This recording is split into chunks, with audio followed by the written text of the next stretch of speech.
Hey guys, you'll be taking a look as to how much of a difference we've seen in the standing of both Republicans and Democrats nationwide for the 2022 elections in just the last 3 months over the summer. When we first entered the summer months, the Democratic Party were expected to be trounced by the GOP, especially in the House elections. And if you look at the Senate elections, the Republican Party had a 60% chance at controlling the Senate after this year's midterms. However, the opposite has now happened after the last couple of months. The Democrats now have a 61% chance at winning, and it is not just this forecast. If you look at the betting markets as well, the Democratic Party now has a 60% chance at controlling the Senate, just 40 for the Republicans. And if you look at the overall trend over the last 90 days, you see something that's very similar. The Republican Party were heavily favored over the last year or so. However, their lead has shrunk now to a deficit very quickly in just the last couple of weeks. And if you look at the national generic ballot numbers, you see a very similar story.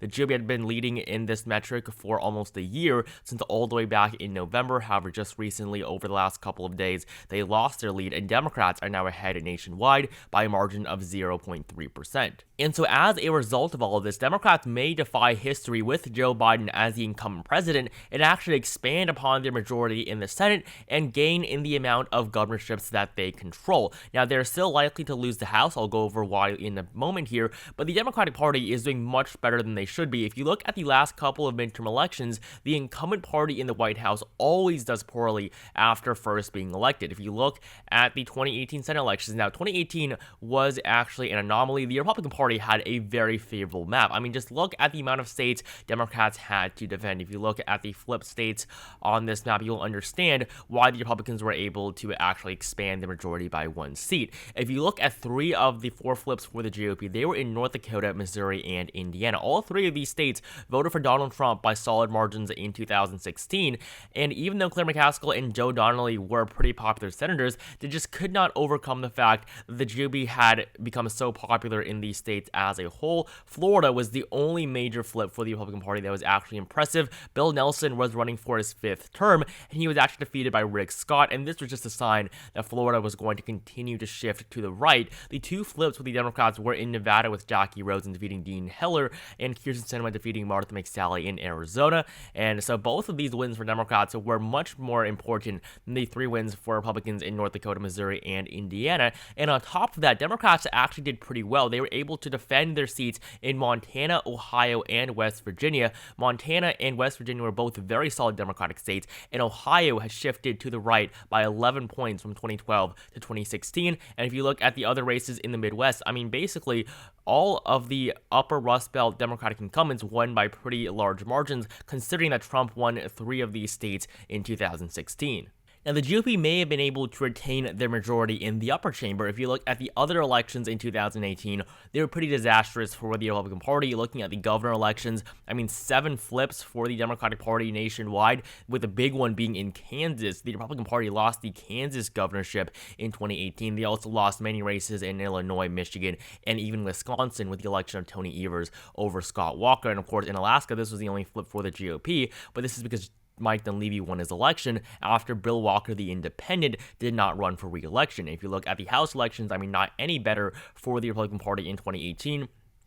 46 flips for the Democrats. Just look at how much more blue there is going from 2016 to 2018. And Michigan and Pennsylvania were actually tied for both parties after this midterm. And if you look at the nationwide numbers, Democrats won by almost 9%, with Nancy Pelosi becoming the Speaker of the House once again. And if you look at generic ballot numbers in 2018, Democrats were up by 8.6%. So the generic ballot polls were almost spot on 4 years ago, and the Democrats had a major electoral victory. And if you look at the election in 2010, you will see a very similar story. In 2010, this was 2 years after the election of Barack Obama in 2008. 2008, Democrats won over 250 seats, and in 2010, 67 flips for the Republican Party just 2 years later.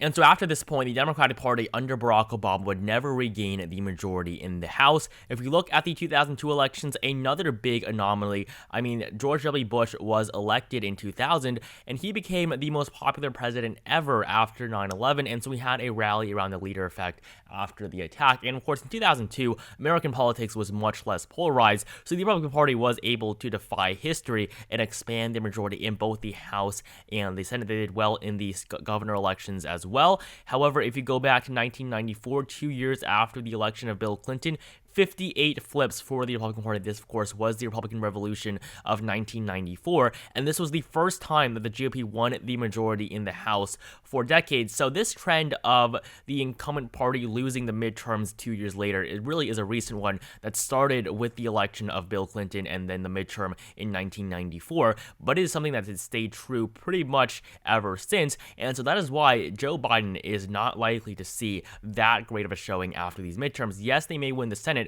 but on the House level, the Democratic Party is still expected to be trounced. And so when we look at the Senate and House elections right next to each other, we see a major discrepancy between these two races. Democrats are slightly favored to win the Senate, while in the House, Republicans have a clear advantage. And the reason for this is, of course, hyper-partisanship in the House elections, something that does not exist as much for the Senate elections. In the Senate, candidates matter a lot more. Senators are going to be much more important than individual representatives. Of course, there are 435 reps, while there are only 100 senators. And so if we look at the candidates that the GOP has put up this year, we will see why the Republican Party is doing so poorly in the Senate. If they had nominated even just average candidates, they would be in a much better position. But if you look at the House elections right now, Republicans are basically guaranteed to win the House majority back, with Kevin McCarthy as the Speaker of the House, which of course would make it so that Nancy Pelosi is going to have to retire as Speaker, and she's probably not going to win it ever again. And so if we look at the forecast and how it's changed over the last couple of months, Democrats now have a 21% chance of winning. This is up from the 14 that they had at the very beginning of this forecast, and currently Democrats are expected to win just 204 seats, so around a 10 to 20 seat flip for the Republican Party. And nationwide, 538 still expects the GOP to win the popular vote by 4.2%. Now, if Democrats do pull off a win in the House, I do believe Nancy Pelosi will be reelected as the Speaker of the House. I mean, if she can overcome these odds for her party, that means that she should retain the speakership, although it is almost impossible that that happens. The Republican Party is pretty much guaranteed to win. If you look at this forecast based on the polls, things are a little bit better for Democrats, but really not too much. Republicans are still favored to win, and if you look at the classic model, they have a 79% chance of winning, so the same as the deluxe model that we see here.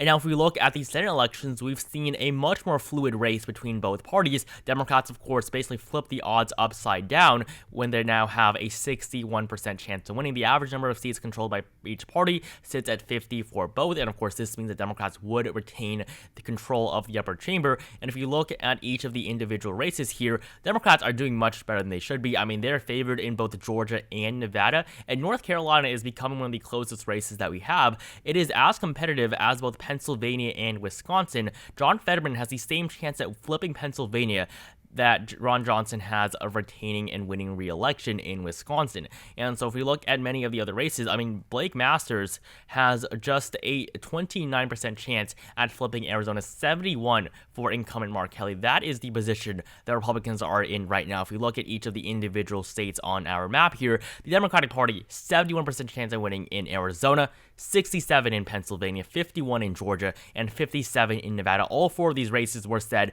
to be the closest races that we had, but at this point, North Carolina is just as competitive as the other four, as well as Wisconsin. Both of these races were very much likely states at the very beginning of this forecast. And if you look at the Ohio election, J.D. Vance now only has a 75% chance of winning. When his odds go down to 74, the Ohio race will also only be lean for the Republican Party. So Democrats, they're expected to win Pennsylvania. This would be a flip for them, and as long as they hold on to two states in the three out of Nevada, Arizona, and Georgia, they will retain the majority. I think that winning Arizona and Nevada is going to be difficult, but not as difficult as it really may seem. Both of these states are much more Democratic than they were just a couple of decades ago. Yes, Nevada is not seeing the best trend for Democrats, but at this point in time, it is still more of a Democratic state than a Republican one.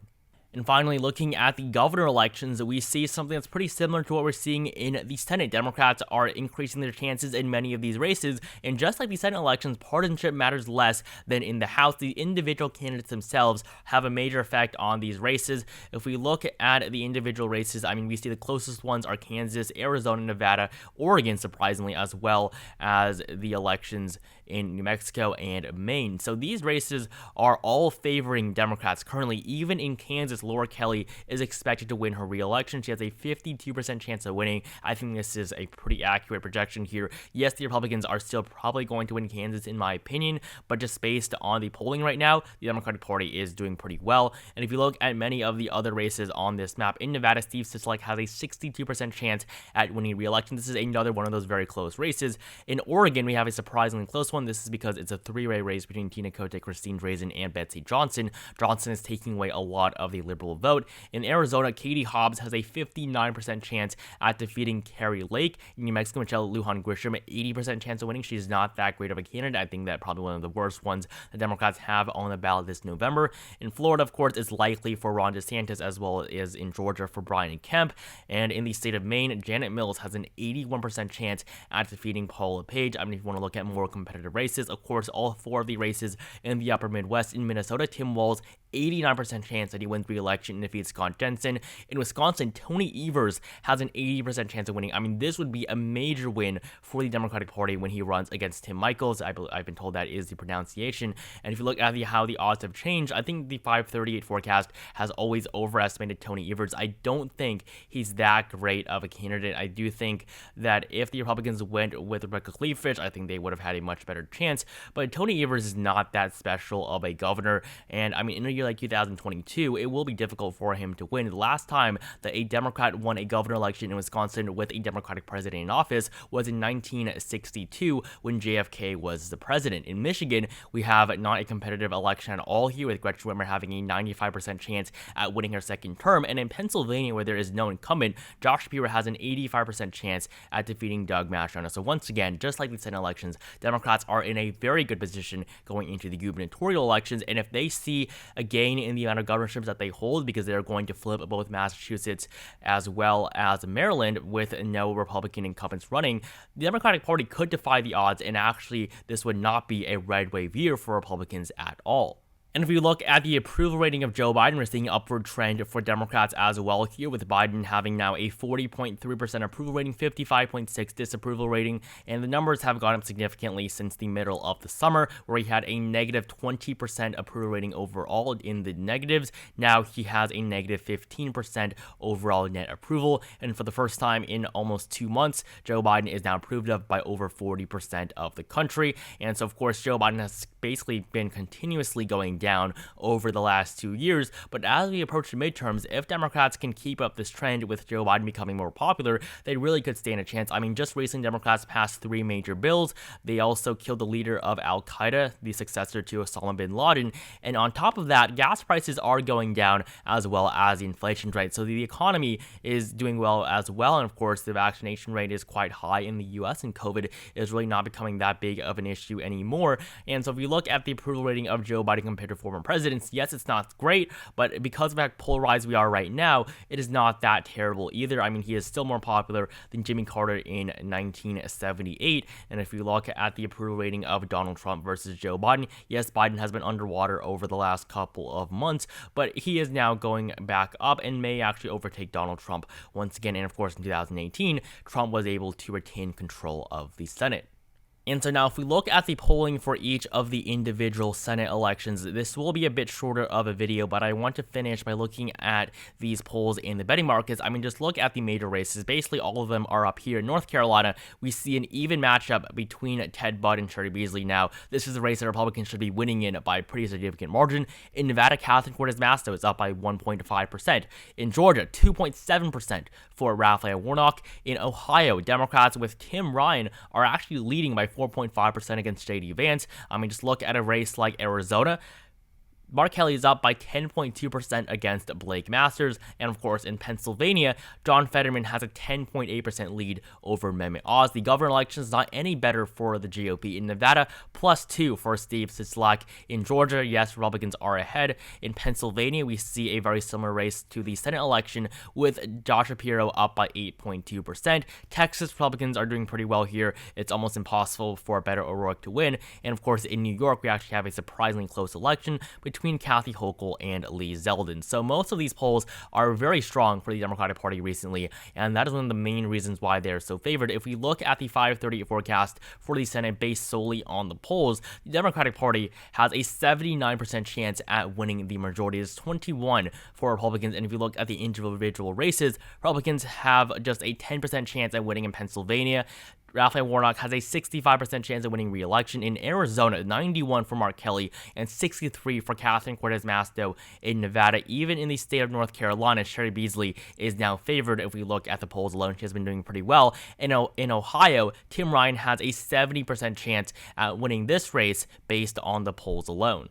And I want to finish off this video by looking at the betting markets for these elections. I mean, we already saw the flip-flop that happened in the Senate races, but looking at the number of seats that the GOP will win after these midterms, the most likely scenario is that they win 49, and 19% chance that this happens. The odds that they win 50, 16% chance, and of course, there are still pretty good chances they win more than 50 seats, but honestly, the numbers have not been that great for the GOP. If we look at the overall control of Congress, the most likely scenario right now, 45% chance that the Republicans win the House and the Democrats win the Senate, while the second most likely one is the one in which Republicans win both the House and the Senate. There's actually a 22% chance Democrats win both, but I think that is very, very unlikely. I do believe that it will be one of these top two scenarios. I think it's a very close margin, and that is reflected by these odds right here. And if you look at the odds that Republicans win both the House and the Senate, I mean, they have basically tanked over the last couple of months. At the very beginning of June, they had a 3 and 4 chance at winning both chambers. Now they have just a 4 and 10 chance at winning, and there is almost a 1 and 2 chance the Democrats actually retain control of the Senate, but also lose the House. And that'll be it for this video. Democrats favored in the Senate, however, Republicans are heavily favored in the House, and the governor elections are much more competitive than previously it seemed. And it's definitely a very competitive midterm as we enter the last 3 months until the election in November. And so that'll be it for this video, and I will see you guys in the next one.